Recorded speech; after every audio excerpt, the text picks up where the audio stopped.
Norne parece estar muito interessada e investida em Ruigerd, amigos. Mesmo que, bom, eles tenham tipo centenas de anos de diferença entre eles. Muitos podem estar vendo a Norne se interessando por Ruigerd como o apego dela por alguém que protegeu ela, mas aqueles que sabem não podem desver. Além disso, a Ginger, a guarda-costas de Zanoba, nos surpreende com algumas tendências meio masoquistas, que eu vou falar um pouco mais tarde, mas que de fato eu olhei aquilo ali e falei, Mas uma das coisas mais legais, na minha opinião, foi a citação e prenúncio de um personagem muito antigo na obra, mas que até agora não tinha aparecido ainda, e que bom, este é o prenúncio para ele aparecer em breve. No caso, em breve, não nessa temporada, talvez na próxima ele chegue a aparecer, mas não nessa. E claro, esse assunto está relacionado às invocações de espíritos que a Nana Roche estava falando com o Rudeus ainda nesse episódio, porque tudo está conectado. E eu tenho certeza que, embora este personagem tenha aparecido na primeira temporada, muitos de vocês não se lembram dele. Como sempre, o anime de Mushoku Tensei tem várias coisas que ficaram para fora do anime, coisas que foram cortadas ou até mesmo mudadas, e eu venho lhes trazer isso. Mas antes disso, eu peço que você se inscreva aqui no canal para apoiar o meu trabalho. Muitas pessoas assistem os vídeos e não são inscritas, rapaziada, então se você já assistiu antes, está assistindo de novo, me dá essa chance, uma chance e se inscreve aí. E se é a sua primeira vez, pô, se gostar do vídeo, me dá aquele apoio e aquela chance.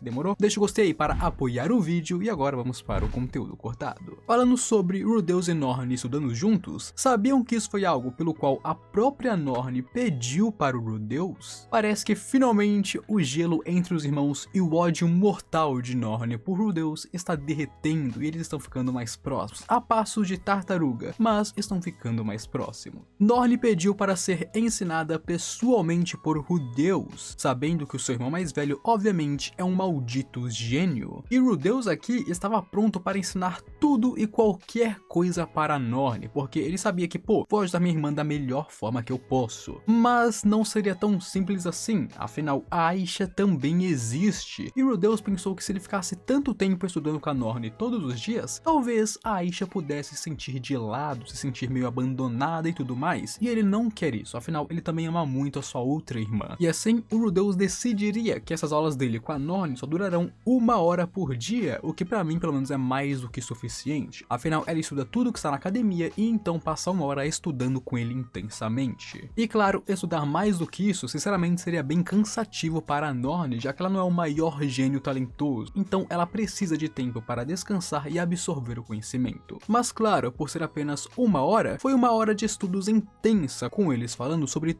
tudo que eles poderiam falar, e Norne aproveitando o máximo possível, já que ela de fato é alguém que se esforça para fazer as coisas. E ela se esforça tanto, o máximo possível para aprender e fazer essas coisas, justamente por causa da sua falta de talento. Ela não é um gênio, o único filho da família que não é um gênio, tadinha dela. Entender toda essa matéria, todos os conteúdos, todas as aulas é muito difícil para a Norne. Obviamente, com isso dito, ela também não é a pessoa mais burra, ela não é a pessoa menos talentosa. Existem pessoas que são ainda menos talentosas do que ela. A Norne não está ruim, ela é basicamente uma pessoa comum. Não é que ela tem falta de talento, é que ela apenas não tem talento. Ela é uma pessoa normal. E por isso que essa falta de talento dela fica tão destacada quando comparamos ela com a Aisha, que é um gênio, com o Rudeus, que é um reencarnado e um gênio, com a Sylphie, que também é muito talentosa. Então, amigos, não pensem que a Norne é horrível, a pior pessoa do mundo ou alguém sem talento algum. Não é isso, é que ela não tem talento, mas ela também não tem falta de talento. Ela é normal. E é justamente por ser assim que ela é mais lenta em pegar as coisas. Não é que ela é burra ou que ela é idiota, é apenas que ela é lenta. Fazer o que? É a vida. E foi durante uma dessas sessões de estudo que ela teve com Rudeus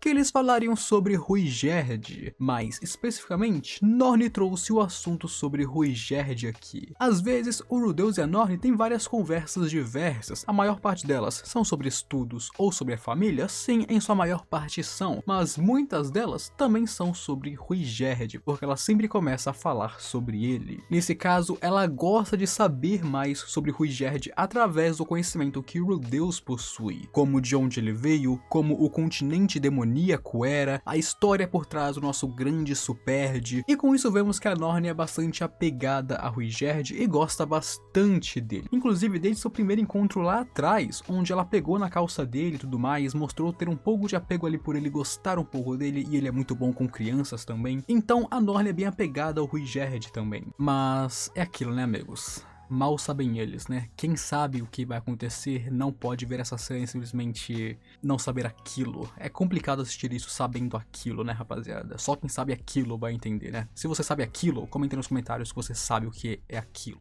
Mas não dá spoilers, porque tem gente que não sabe o que é aquilo. Onde, falando sobre esses assuntos, acabou fazendo Rudeus se lembrar dos seus planos de ajudar o Ruigerd, no caso, os Superds, que é algo que ele quer fazer há muito tempo e já começou fazendo, por exemplo, quando ele vendia estatuetas dos Superds ou alguma coisa assim. Ele já tinha começado esse plano, mas deixou em pausa por estar muito ocupado, e agora ele vai retomar isso. E um dos principais motivos que o manteve ocupado e o impedindo de tomar essa decisão foi que ele estava estudando muito magia de desintoxicação e cura, que são as áreas que Rudeus sinceramente não brilha. Ele não é muito bom nisso e precisa memorizar os cantos, então pra ele é complicado. Mas agora ele teria tempo e começou a pensar em formas de ajudar o seu amigo. Mas o problema é que ele não poderia fazer o tipo de história simples com heróis e vilões como qualquer um gostaria. Esse foi o primeiro pensamento dele, mas ele não poderia fazer isso. Afinal, o vilão dos Superds é Laplace, e Laplace é o herói do povo demoníaco, e ele não poderia fazer isso ou pintaria um alvo nos próprios Superds novamente. Por isso, esse assunto é muito complicado de se retratar, afinal os Superds, ao mesmo tempo que são muito temidos e fizeram coisas horríveis, eles foram usados, e é meio difícil mudar a opinião pública por causa disso. Mas com Rudeus tendo tantos problemas, a Norne se ofereceria para ajudar, querendo fazer parte disso, afinal envolve Ruigerd. E surpreendentemente, embora ela não brilhe em muitas áreas, ela fez isso muito bem, melhor até mesmo que o próprio Rudeus. Ela criou uma história envolvente que emocionou o Rudeus e realmente o fez se lembrar do Ruigerd, da história dele, da trajetória dele. A escrita, claro, era meio infantil, então Rudeus atuaria como um editor para corrigir os erros possíveis que Norne poderia fazer. Porém, no geral, foi uma ótima história e de fato nós vemos que em algumas coisas a Norne pode sim ter talento. Agora, algo menos relevante que aconteceu foi o desaparecimento de Badgad. Alguns podem não ter percebido, mas sim, o Badgad sumiu, amigos. Ele que normalmente aparecia pela casa do Rudeus ou pelo treinamento dele esporadicamente, de vez em quando ele passava ali, dava um salve, comia junto, treinava junto, simplesmente sumiu, parou de aparecer, e isso aconteceu desde aquele concurso de encarada que ele deu com o Ruigerd, aquelas encaradas tenebrosas. E claro, conhecendo a maneira como Badgad age, ele provavelmente apenas saiu perambulando por aí, só que não avisou ninguém. Enquanto para Rudeus ou outras pessoas pode parecer um bom tempo que ele não aparece, pro Badgad é questão tipo horas, afinal. Ele é imortal, ele não vê a passagem de tempo como se fosse uma coisa muito grande. Então se ele falar que vai te ver em breve, pode esperar pelo menos 10 anos, que então ele vai aparecer. Então de fato, o Badgad, por ser imortal, tem uma noção de tempo bem diferente. E o anime meio que passou batido por isso, mas na novel, o Rudeus estava ativamente procurando pelo Badgad, fazendo assim a sua ausência ser mais perceptível. Agora, chegando na parte da Nanahoshi e o rolê sobre as invocações, aqui temos algumas coisas bem legais e interessantes para se comentar, meus amigos. Principalmente coisas sobre personagens que já apareceram antes na primeira temporada e agora estão sendo citados e no futuro irão reaparecer, e isso é muito legal. E o motivo pelo qual isso é tão legal é que mostra que o autor sempre pensou nesse personagem, afinal na primeira temporada, no começo de tudo, antes do deslocamento, esse personagem já havia sido criado desta maneira, e agora ele vai aparecer sendo relevante justamente nessa área, então mostra que o autor desde antes já tinha em mente como que ele ia criar o Perugius. Agora sobre as invocações, o básico do básico seria a diferença entre os dois tipos de invocação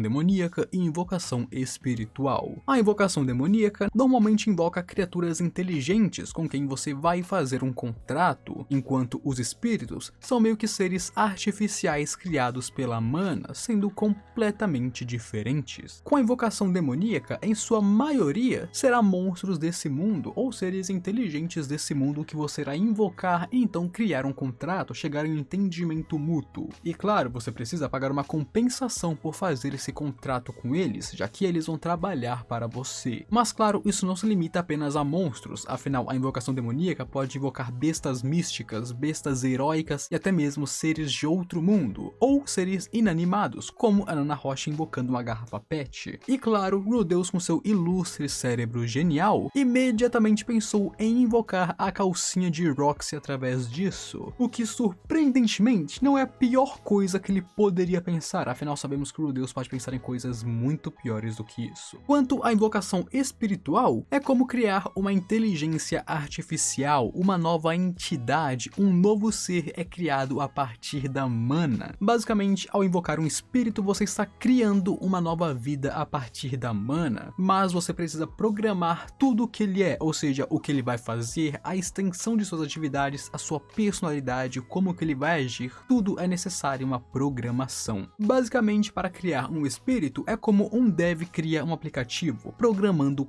cada linha e cada coisa complexa. É por isso que, para ter espíritos muito fortes, é necessário um feitiço e um círculo mágico muito complexo, sendo uma coisa que poucos podem realmente fazer nesse mundo. E aqui nesse episódio, a Nanahoshi mencionaria uma certa autoridade na área da invocação, e também é o homem que é dono do círculo mágico que ela deu para Rudeus. E esse homem possui um espírito tão complexo que é superior até mesmo a humanos, e esse seria Arumanfi, aquele espírito que nós vemos na primeira temporada, durante o primeiro ponto de virada, onde ele teria atacado tanto Rudeus quanto a Ghislaine. Então aqui temos a citação de um personagem lendário e um comeback dele, afinal o Perujos e o Arumanfi apareceram na primeira temporada, e agora nós temos um comeback dele, onde agora sabemos a área de especialização dele, o que é o Arumanfi, que esse cara é uma autoridade neste assunto, e isso lança as bases para que em breve, no caso, próxima temporada, ele apareça. Além disso, nós também temos uma questão meio filosófica sobre a invocação de espíritos. E isso acontece porque muitos pensam que os espíritos vivem em um mundo devastado, um mundo árido, um mundo apenas deles. E então, eles são formas de vidas diferentes que são forçadas a virem para este mundo pelos humanos que os invocam, o que, nesse caso, seria meio que antiético, talvez. E embora este questionamento seja bem profundo e filosófico, ele nunca vai para frente, nós nunca voltamos nele ou ele se desenvolve além disso. É mais como se fosse citado apenas para falar que existe, mas nós não entramos a fundo sobre essa parte meio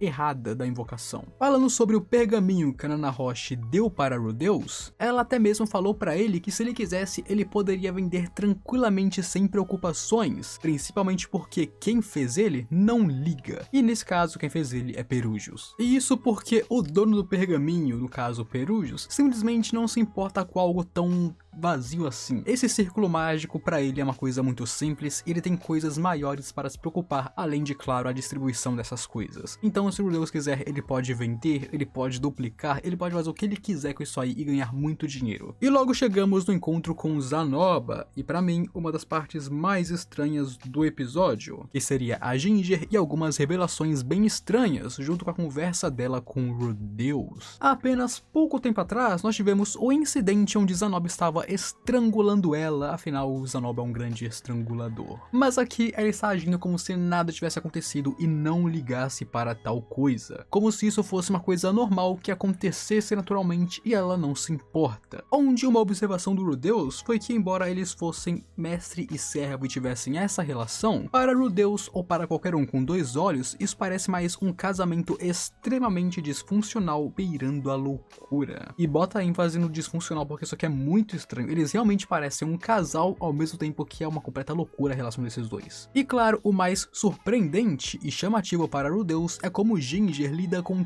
tudo isso. Primeiramente, ela passa a maior parte do seu tempo fora da vista de Zanoba, só se aproximando quando é necessária. Além disso, como guarda-costas, ela tem um quarto ao lado do quarto do Zanoba, mas ela não usa esse quarto. Ela dorme em um apartamento em outra rua, porque segundo ela seria desrespeitoso. isso. Seria presunçoso, até mesmo atrevido, alguém como ela morar ao lado de um príncipe e do seu mestre. E é por isso que o Rudeus fez aquela pergunta sobre por que ela ter jurado fidelidade ao Zanoba, onde para Rudeus, e um pouco para mim também, as ações da Ginger, como ela age, como ela meio que se força para coisas desconfortáveis sem nem que seja a vontade de Zanoba, faz ela parecer meio masoquista. Ela não liga de apanhar, ela age como se isso fosse normal, age de maneira dura e meio que corta coisas de sua própria vida como se não fosse nada, às vezes sejam coisas que talvez importem um pouco. A primeira vez que eu li as coisas da Ginger, eu realmente não tinha percebido, mas se vocês realmente repararem, a Ginger pode realmente ter traços mais diferentes, se é que vocês entendem, porque de fato as ações dela muitas vezes apenas a prejudicam. E claro, embora ela seja prejudicada, ela age como se nada estivesse acontecendo ou se estivesse tudo bem com isso, tudo bem,